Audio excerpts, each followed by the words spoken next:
was about 11 years old, my family added on to our house. This addition included an extension of the living room and an upstairs bedroom that would become mine. I moved into the room upstairs, and at first I thought it was awesome. I had my own bathroom, and the room had a window seat, and I had a TV. Basically, life was great, but I only slept up there for about a week before starting to sleep on the couch downstairs. My room would creak like there were footsteps.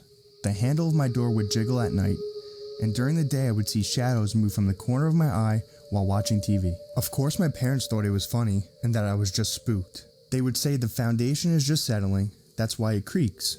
That's just the air kicking on at night. So on and so on. And they were right. Right? There's no reason they shouldn't be right. I was just being a little kid who was afraid to be upstairs alone. I started to go up there during the day, but I refused to go in there to sleep at night.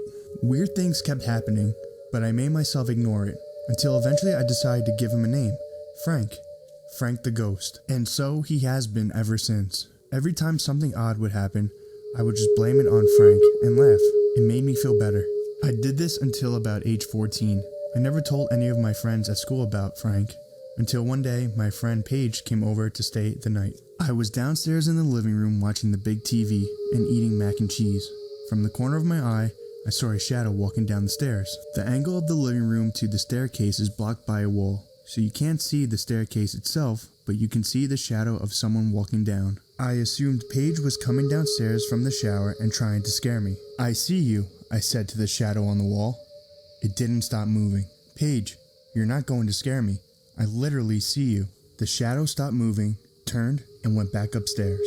When Paige came down later, I confronted her about it, but she adamantly denied it, and she still does to this day. This is when I talked to her about Frank. Let's just say neither of us slept in my room that night. I started to catch glimpses of his shadow more after that. Him next to my bathroom counter, near the shower, next to the dresser. And after several sightings, I decided he definitely had curly hair, because I could sometimes see it bounce when the shadow moved. Fast forward to age 15, when I have another friend named Sandy come over. She's in the bathroom when I suddenly hear her scream, and she runs into my room, still pulling up her pants, yelling, "What the fuck is that?" I was super confused, and she kept rambling. "What the fuck is that thing? In your shower?" and so on. I then told her about Frank. The news about Frank was around school by this point, and so anyone who came and saw him after that, I didn't take too seriously. When I was 16, things got weirder. As I would lay down to go to bed at night, I could hear footsteps beside me. I would just curl into my blanket tighter and make myself sleep. This went on for a long time until it advanced even further. One night, I had been crying a lot over a boy, and I laid down to go to bed. I had been lying there silently for a long time, but I wasn't quite asleep yet. Behind me, I felt a dip on the mattress. I went rigid as a rock. It lied down next to me, and I shot up out of that bed so fast. I was so freaked out. When I had first felt it, I thought I was being dumb, but when it laid down, no thank you. That never happened again after that, and things seemed to start happening less and less, which brings me to my final, freakiest, most recent experience. I don't have dreams that make sense. I have very vivid dreams, but they follow no plotting and usually are very chaotic. But this night was different.